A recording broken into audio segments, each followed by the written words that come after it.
ఓం నమో భగవతే వాసుదేవాయ. తెలివైన పక్షి. పరిష్కారం లేని సమస్య ఉండదు. జీవితంలో పరిష్కారం లేని సమస్య ఏదైనా ఉందా? ఒకప్పుడు ఆకాశంలో ఒక పక్షి ఎగురుతూ ఉంది. దారిలో దానికి ఒక గ్రద్ద కలిసింది. గ్రద్ద ఆ పక్షిని తినడానికి వెంటపడింది.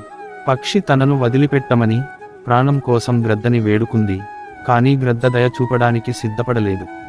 అప్పుడు పక్షి గ్రద్దని ఇలా వేడుకుంది, నాకు చిన్న పిల్లలు ఉన్నారు. వాటిని పెంచడానికి నేను జీవించి ఉండాలి. అప్పుడు గ్రద్ద పక్షికి ఒక షరతు పెట్టింది. నాతో పోటీ పడు, నన్ను నువ్వు ఓడిస్తే నీ ప్రాణాలను విడిచిపెడతాను, నిన్ను వదిలేస్తాను. పందెంలో తనను ఓడించడం పక్షికి అసాధ్యమని గ్రద్దకు తెలుసు. అందుకే అంత కష్టమైన షరతు పెట్టింది. ఈ పందానికి ఒప్పుకోవడం తప్ప పక్షికి మరో మార్గం లేదు. పందెంలో గ్రద్దను ఓడించడం అసాధ్యమని పక్షికి తెలుసు. అయినప్పటికీ పందానికి ఒప్పుకుంది. కానీ పందెం ముగిసే వరకు తనను